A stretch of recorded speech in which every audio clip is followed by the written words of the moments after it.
Welcome to the Fuel Pulse Show podcast, where we talk about all things fuel for all kinds of people. Here at the Fuel Pulse Show podcast, we talk about all things related to the different kinds of fuel that people use both at work and at home. And we talk about all of the things that use those kinds of fuel at work and at home. And that means the Fuel Pulse Show podcast is for everyone. So, what are we going to talk about today? At the end of March, we saw one of the nation's worst infrastructure disasters that now threatens to put a major snarl in our country's pretty complex web of shipping and logistics.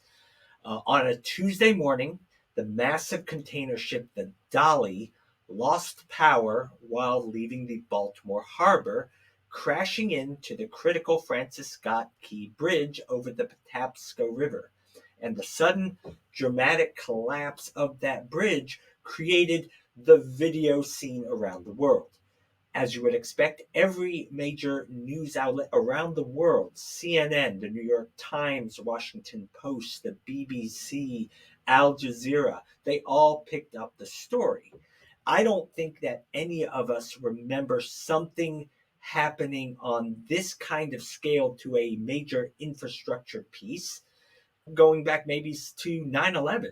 So, what we wanted to do today is we want to summarize for everyone what's known about what happened, and we want to talk a little bit about the details behind the major elements of this disaster. And by the end of this episode, hopefully, we'll all be up to speed on knowing what's happened so far and what's likely to be expected to happen in the coming weeks or months.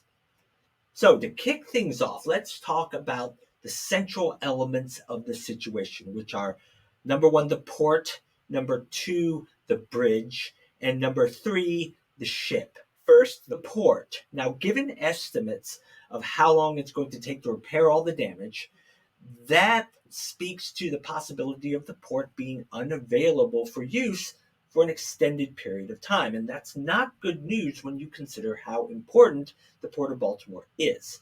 Port of Baltimore is not the nation's largest, but it is in the top 10, so it's pretty significant. And it serves as a particularly important port for both cars and coal exports. With respect to cars, that kind of cargo is classified as what they call roll-on, roll-off cargo. Baltimore handles the most of that kind of cargo in the nation. Baltimore is also the nation's largest port for both agricultural machinery and agricultural products. So think tractors and combines, and then think sugar, salt, fertilizer. So all in all, the value of the freight going through the Port of Baltimore each year is valued at around $80 billion. Now, in the port, you then have the bridge, the Francis Scott Key Bridge, sometimes called the Key Bridge, sometimes referred to as the Beltway Bridge. Now, it is, or it was, a major thoroughfare for about 30,000 people per day that use it as part of the larger Baltimore Beltway that rings the city. That's 11.5 million people per year. Now, if you looked at a map of the Baltimore area in Maryland, the Key Bridge serves as the way to get from the highly populated Anne Arundel County, Prince George's County area, which has Fort Meade, Glen Burnie, Odenton, to get from there over to Dundalk and the East Baltimore area without having to go up through the city.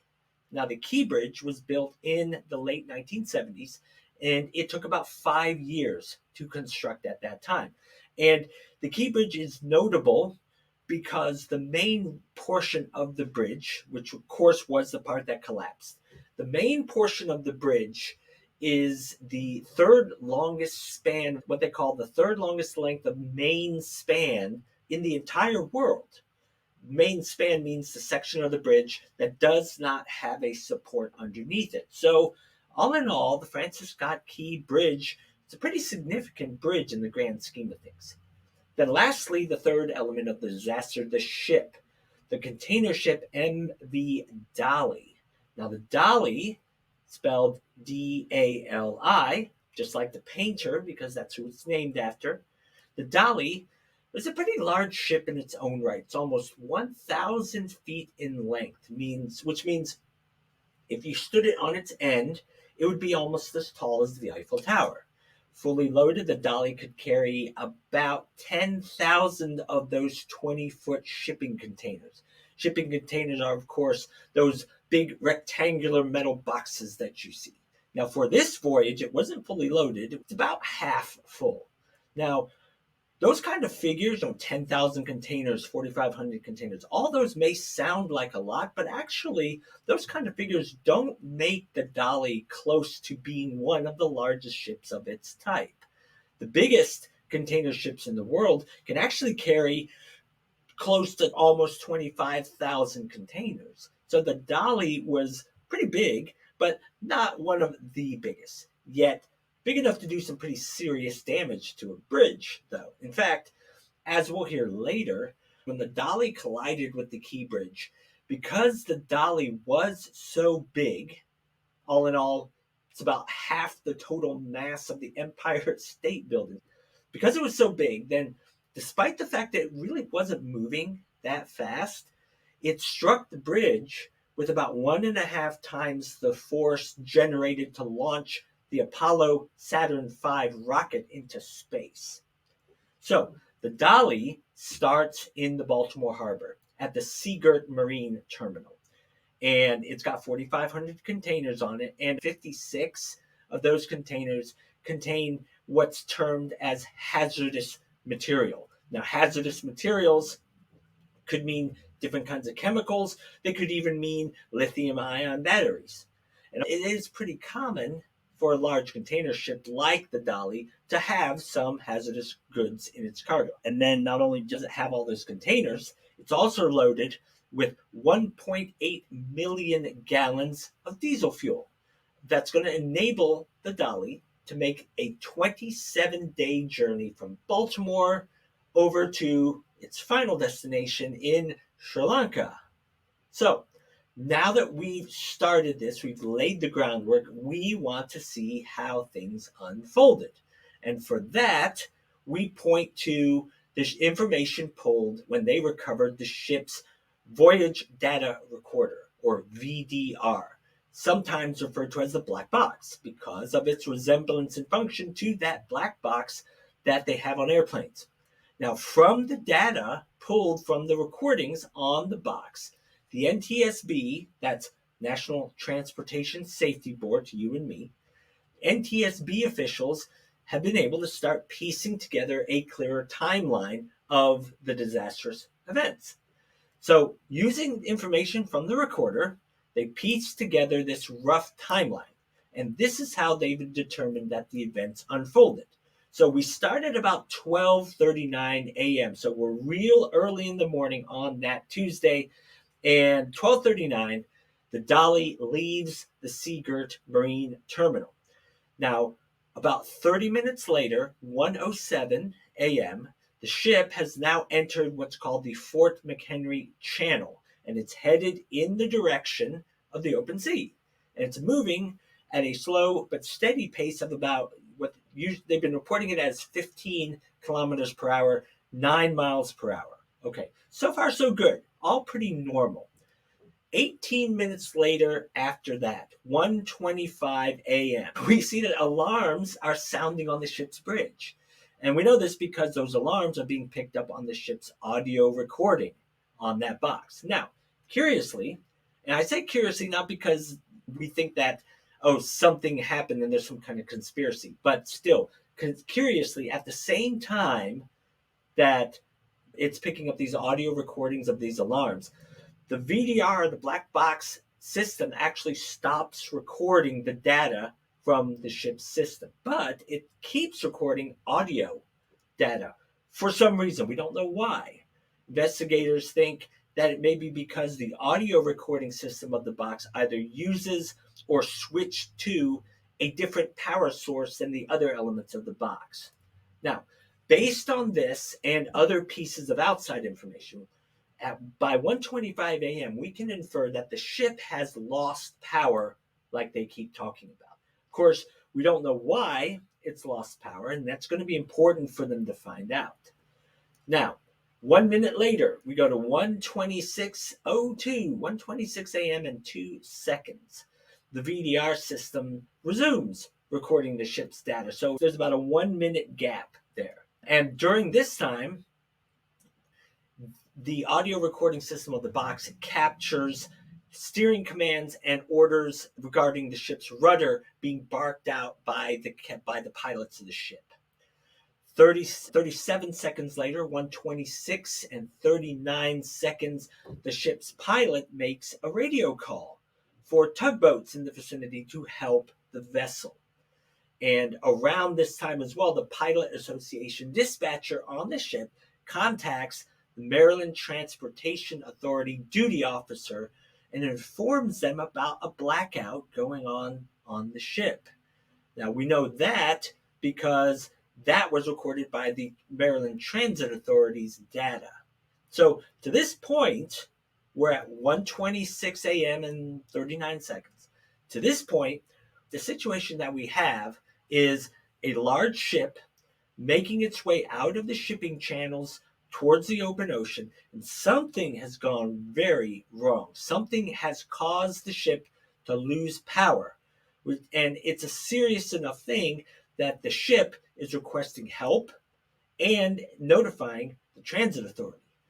Now, from this point on, things are going to start moving at a pretty rapid pace. 30 seconds later, after that, 1:27 and 4 seconds, the pilot orders that the ship's port anchor be dropped and issues additional steering commands because the pilot is trying to get this gigantic moving object under control. And this point kind of belies initial conspiracy theories and questions from people on social media who are saying, well, why didn't they just drop the anchor? Well, they did try to drop the anchor. Problem is, when you've got something that big, it's not enough to simply drop the anchor. That's only going to have a limited effect to do what you need to do. So 27 seconds later, 1:27 and 25 seconds a.m., the pilot issues a radio call reporting that the vessel, the MV Dolly, has lost all power and it's approaching the bridge. Now, around this time, the Transit Authority duty officer, remember that person from earlier, the duty officer radios two of its units, located one on each side or each end of the bridge. They were already on the scene. We don't know why they were already on the scene, but they're already on the scene, and orders them to close traffic on the bridge. All lanes going into the bridge are then immediately shut down. No one can get on the bridge, and that is going to prove a very timely decision because just 90 seconds later, around 1:29 a.m., the VDR records the ship's forward speed at just under 8 miles per hour. And for the first half of the timestamp 1:29, the audio recording on the VDR records sounds consistent with something crashing into the bridge. And that's where we know that the ship is crashing into the bridge. The dash cameras from outside of the Transit Authority vehicles that are showing the bridge, they show that the bridge lights go out. And then 1:29 and 39 seconds, the pilot of the ship radios the U.S. Coast Guard to report that the bridge is down. So that is the chain of events.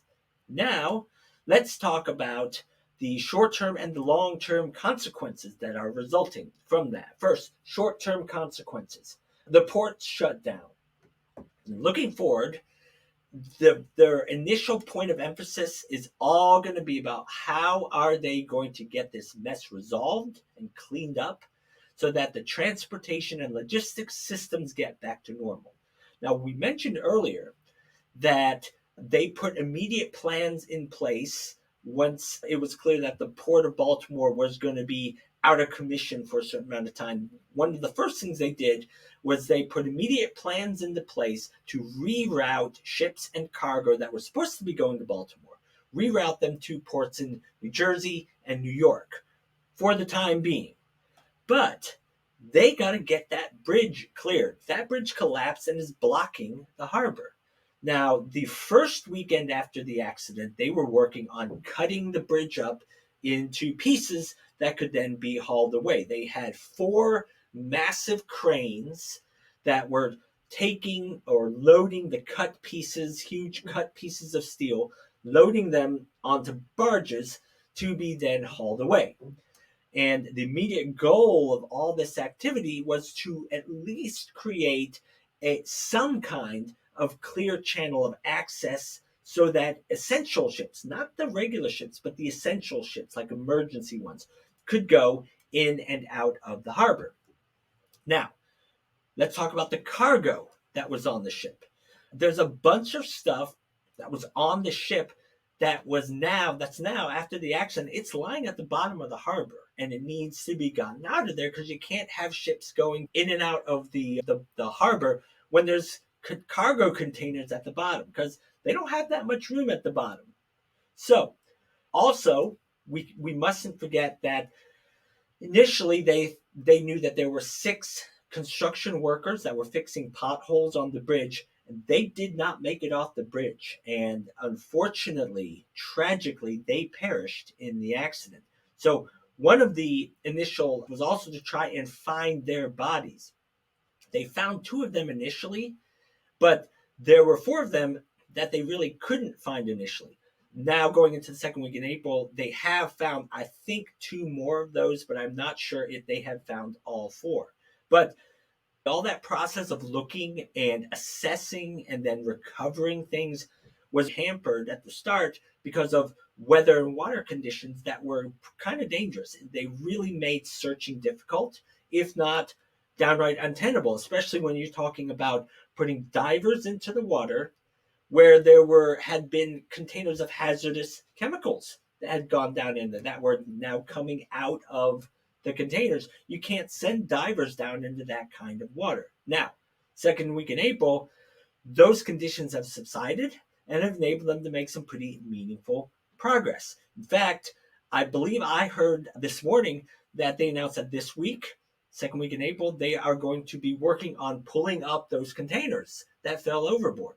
And that their goal is actually to have the port fully open for traffic by the end of May, which is a lot better than what they initially thought the timeline was going to be. Now, what about the effects on the logistics and the supply chain? Well, let's start with the most immediate situations. What happens to the ships supposed to be heading to Baltimore that can't get in? We've already said that their initial plans would be to divert those ships. Now they're going to New Jersey and New York. And of course, we just said they also had to deal with the containers that were in the harbor, not just the ones that were at the bottom of the harbor, but the containers that were on ships that were basically stuck in the port. They had been waiting to go somewhere. They were getting ready to leave. Now they can't because nobody can get in and out. Now, those eventually will be gotten out of there, but they're not going to be leaving Baltimore Harbor anytime soon. You can rest assured that all these transportations and logistics managers had been working really hard to try and set up arrangements to get that cargo out of there one way or the other. Now, all that cargo is going to have to go someplace once it leaves Baltimore. And that's where we have to move our view out a little bit and consider the overall picture of the shipping and logistics systems that we have in the United States. Now, and the reason why we have to do that is because of how much of a complicated web this is. And when you take one part of it out, it has bigger ramifications, bigger effects on the entire thing than you might at first think. So one thing that we can say about this, now that we're, I want to say, 3 years on from the pandemic, it's a blessing now looking back that our nation's shipping logistics systems came out of the pandemic actually in a healthier state than it was before it came in. 3 years on from COVID, we were essentially forced to build layers of redundancy into the shipping and logistics system. They were forced to build those into the system during that time period. All those layers are now going to be tested by this disaster. Now let's talk about the impact that taking the port of Baltimore, even for only a couple of months, the impact that taking that port out of the picture is going to have. We've already said the port of Baltimore itself was really important for automobile import and export. And we said it wasn't the biggest port in the country, but it's, it's in the top 10. And most notably, this is another one of those things the average person doesn't really think about. The port of Baltimore is actually the furthest inland port of any port in the nation. And that actually does matter for some kinds of things, because you'll have shippers bringing cargo into the port. And while, let's say, I don't know, Port of Long Beach or Port of Tampa let's say Tampa in Florida, and stick to the East Coast. They go to Tampa. Tampa's not really that much of an inland port, so they don't have to spend time going inland, going up a channel to get to the port. It's basically on the coast. So they get to the port, they offload, and then they have to send that cargo out to where it's supposed to go. If it's going into Baltimore, they're actually going to have to spend maybe an extra day or a substantial portion of an extra day traveling up the Chesapeake Bay through the Fort McHenry Channel and into the Baltimore Harbor.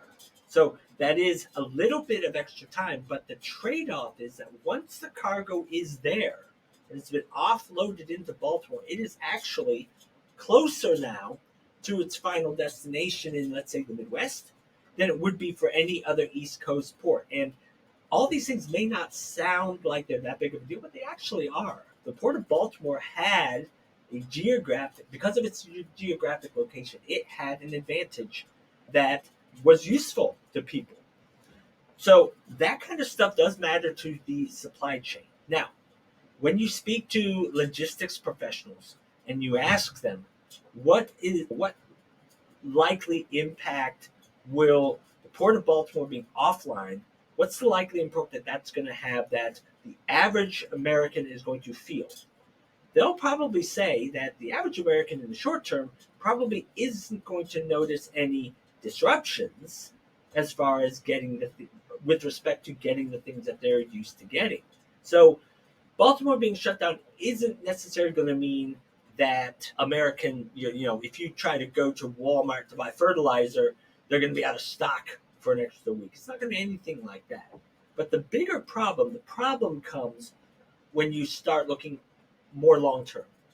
And when you talk about international shipping, see, this key bridge collapse comes at a time when a lot of the other international routes are already under their own kinds of pressure. Think about some of the other places around the world that are critical to the movement of goods. So, first one you might think of is the Panama Canal. Panama Canal is really important for international shipping. Unfortunately, right now, the Panama Canal, the amount of cargo that's going through, the number of ships going through the Panama Canal is actually substantially less than it was, I don't know, X number of years ago because of drought conditions. And those same drought conditions have also affected the Mississippi River's ability to have ship transport. The Mississippi River is probably, I don't know, the most important shipping conduit in the United States because of course, it goes up through the middle of the country. Drought conditions have lowered the Mississippi River's ability to do the kind of volume of ships and goods on water that it used to be able to do.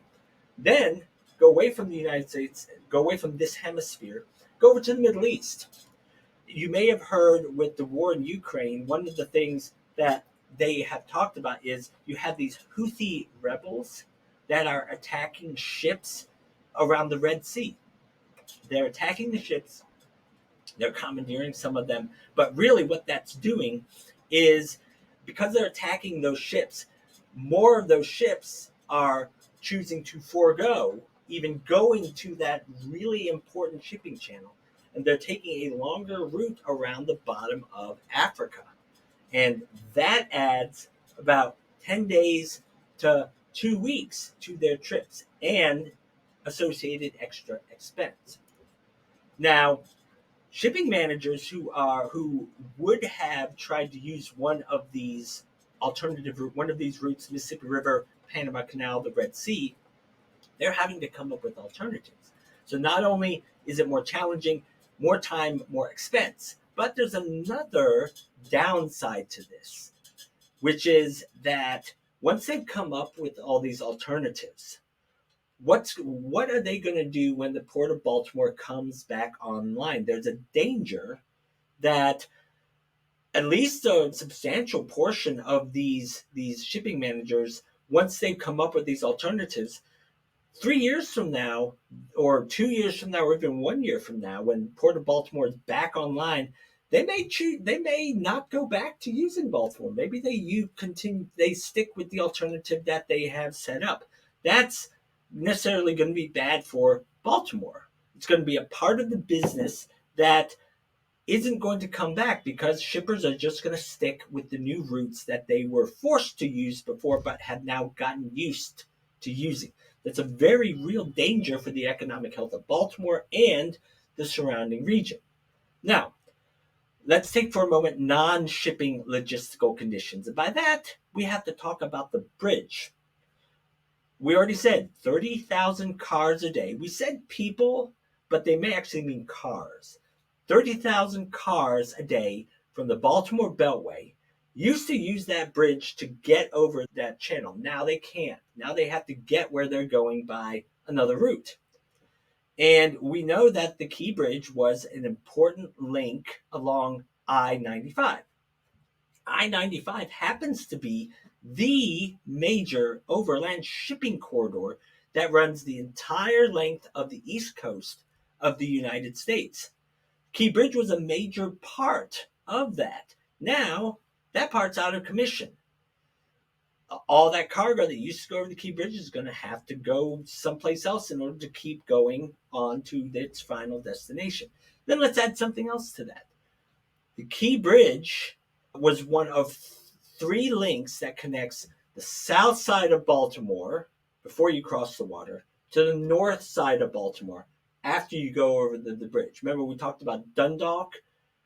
What lies beyond Dundalk as you keep going is the north side of Baltimore. Key Bridge, there were three links that connected the south side from the north side. One of them is now out of commission.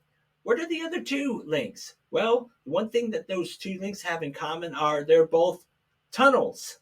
And that matters because you cannot take hazardous materials through a tunnel. It's against the law. So if you are a trucker that's transporting a hazardous material, like let's say gasoline, diesel fuel, those are hazardous materials that often go overland. Now you don't have any way to get from the south side of Baltimore to the north side of Baltimore, short of rerouting yourself to in a way that you really hadn't planned to before. And that's because the key way to get hazardous materials from south side to north side is now gone. So all that cargo is going to have to be routed someplace else. And there are alternative routes that they can use, but all of those things are going to add time and money to the situation. And then in addition, what about the effects on local businesses and port workers? It's an important question when they're talking about how they're going to clean up the economic aftermath of this, because economically, the Port of Baltimore is responsible for about 15,000 jobs. And those, if that port is shut down, those people don't really have any substantial income until some semblance of normalcy can be restored. Then that's not even to mention that there's another 22,000 jobs at all the port-related businesses that are also directly affected by this. Now, a port-related business would be something like let's say there are companies at or near the port that will take emptied cargo containers, those 20-foot cargo containers, once all their cargo has been offloaded, They will take them, clean them up, recertify them for shipping use the next time. If you don't have any shipping containers coming into the port or going out of the port, that those people don't have any business. So those people with those 22,000 additional jobs, they are at real risk of some economic catastrophe here. And so the government has sprung into action pretty quickly with packages of economic assistance to try and help some of these folks that really need it in this time. And all in all, I think that probably seems like a good thing, that the government was pretty quick to respond to that kind of need. So, short term, they're working as quickly as possible to get the wreckage of the bridge cleared, the spilled cargo and containers cleared out of the port, the ship cleared out so that they can restore movement in and out of the port. Now, as they get further along in that process, like we said, they're hoping by the end of May to be able to reopen the port for business as they get more and more space opened up for ships to get back to going in and out like normal. But long term, the big long term thing is they've got to rebuild the Francis Scott Key Bridge. This is where we have to take another one of those steps back. We have to count the cost or consider the likely cost of the situation. Who's going to pay for it? Well, that question has already been answered. The Biden administration, almost immediately, within like 4 hours, explicitly committed the federal government to covering all the costs of the rebuild. And that's, again, we think that's a good thing. At least they don't have to worry about that. But rebuilding the bridge is not going to happen overnight, nor is it going to happen particularly quickly because of the nature of what we're talking about. So now, even if we don't have to count the cost, we do have to count the cost of time. See, when it was first built, when it was built in the late 1970s, the Francis Scott Key Bridge took 5 years to build. Now, rebuilding that bridge is not going to take that long, but it will take long enough, and it's not going to be cheap, especially when they're really going to be focusing on making sure that the most modern disaster mitigation elements for bridges and infrastructure are built into this new bridge. For example, not sure what year that they started having this requirement. It might have been around after 9/11. But bridges that have been built bridges over water that have been built in the last, let's say, 20 some odd years, they all have what we'll call buffer supports. If you look at a bridge, again, bridges built over water, if you look at those some big support beams going down to the water, what you'll tend to see is at the bottom where they're entering the water, you'll see things around those legs that are supposed to act as barriers or what we'll call buffer supports. And what those do is those are things that are supposed to blunt the impact if something happens to crash into that leg, like let's say a giant container ship. Now, many experts say, looking at this Key Bridge situation, that if the Key Bridge had had those buffers, it actually would not have collapsed. Those buffers would have saved it from collapsing. But it didn't have those buffers not because anybody was negligent in its design, but because it was built 20 or 30 years before they started requiring those kinds of buffers to be put in. So you can bet that the engineers designing this new iteration of the Francis Scott Key Bridge are going to be putting a lot of emphasis on that kind of thing. How long is it going to take to rebuild this bridge? Answer to that depends on how optimistic you are. If you're really optimistic, you'll probably say 18 months to 2 years. Now remember though, that 18-month or 2-year clock only starts after they've got everything cleared out. So we're not saying 18 months or 2 years from now. It could be 18 months or 2 years starting 3 or 4 or 5 months from now. Anyway, so if you're really optimistic, you might say 18 months if you're really optimistic. Now, but there are other people, we might call them, or they might identify themselves as pragmatists. They say no, it's going to take a little bit longer than 18 months. They actually say it might take 5 to 7 years. I saw one quote in a piece from the Associated Press who was commenting on this question, and he said, "Look, right now, if you try to get AC equipment for homes to build homes, you got a 16-month lead time on home AC equipment, and you're telling me that they're going to build a bridge in 2 years? I'll believe it when I see it." So people like that don't think it'll take 18 months. They think it'll take quite a bit longer than that. Now, me personally, with the proviso that I don't have any particular skin in this game, so to speak, but if I had to bet on this, I would bet that they'll get it done closer to the 2 year mark than the 7 year mark. Of course, saying that, 3 years is closer to two than seven.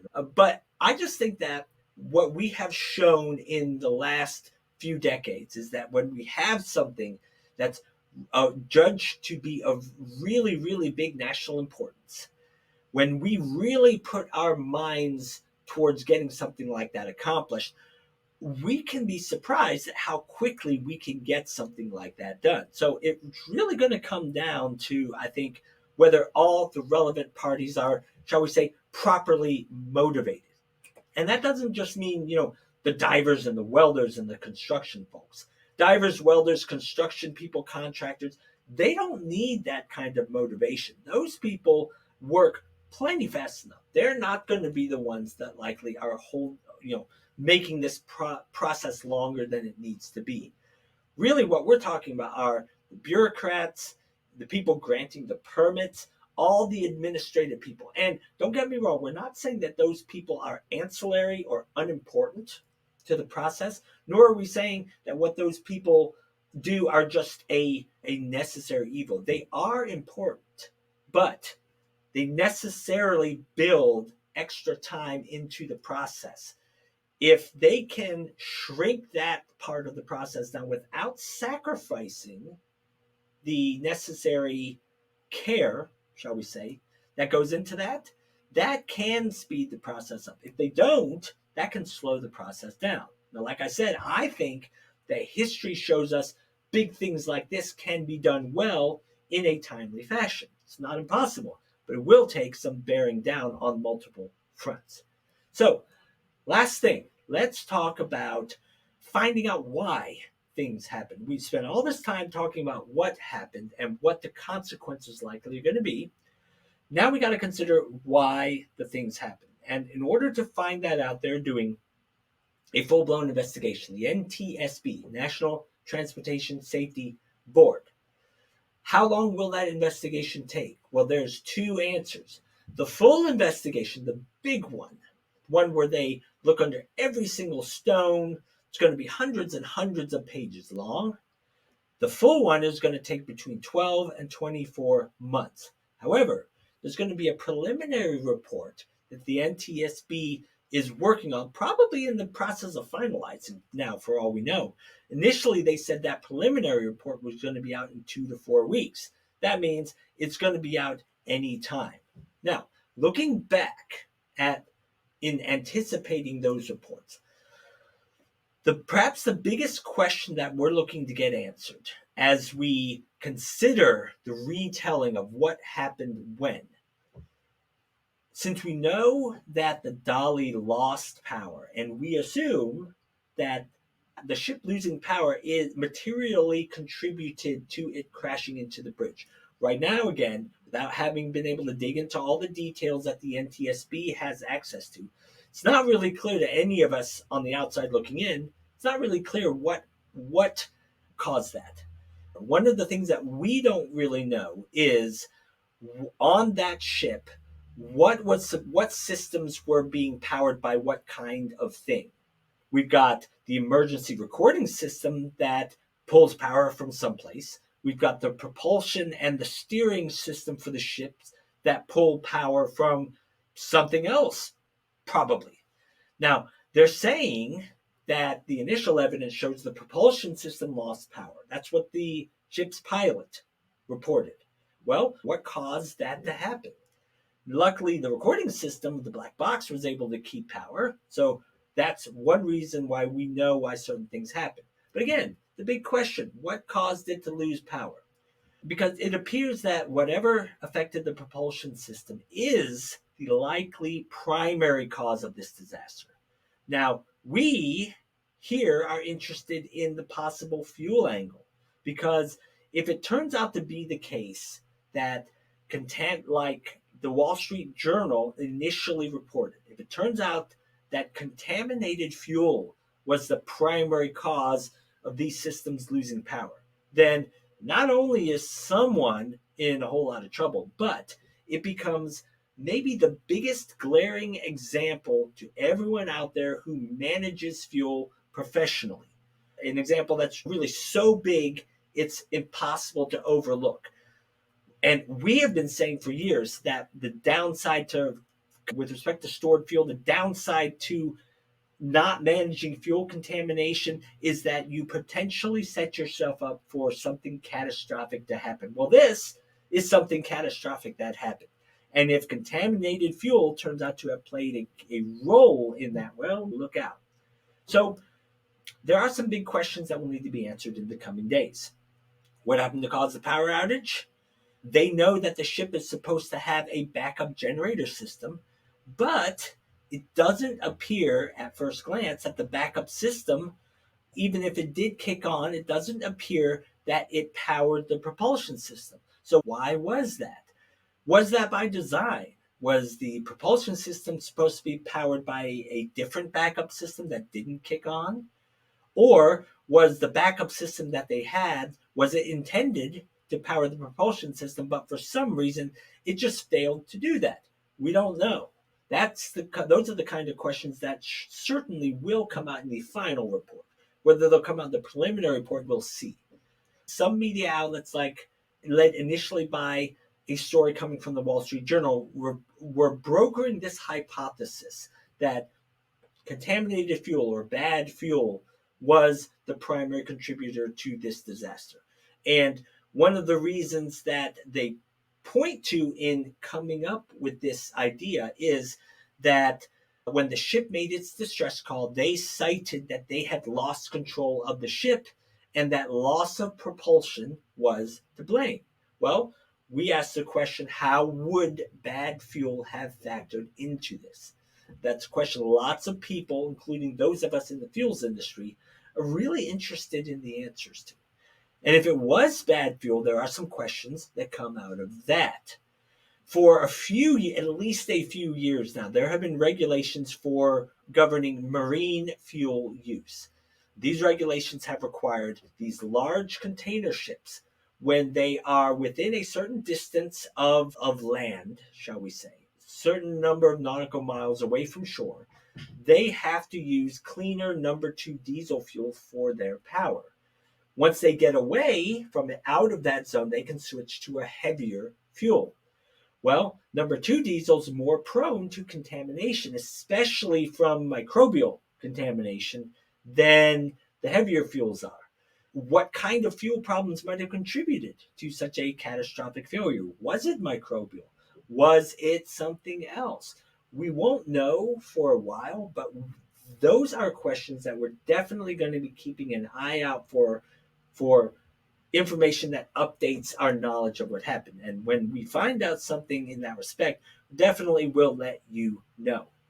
Because the very possibility of contaminated fuel contributing to this disaster should be pretty sobering to all of us who manage stored fuel, who manage what we call mission critical fuel systems for hospitals and data centers, for fire departments, utilities, anything like that. Possibility that fuel contamination ended up causing such a huge disaster should be sobering to all of us in that realm. Once we get more information about this, we will, of course, update you. But that is essentially everything that we know up to this point about this disaster. So that is going to do it for this episode of the Fuel Pulse Show podcast. We will have links to important things that we talked about in this episode in the show notes. If you liked what you heard, by all means, leave us a positive review on your podcast purveyor of choice, whether that's iTunes, Spotify, Stitcher. Definitely, if you have not subscribed yet, feel free to subscribe, tell your friends. All of that really helps us. So, with that, we thank you for joining us for this episode of the Fuel Pulse Show podcast, and we will see you next time. Bye bye.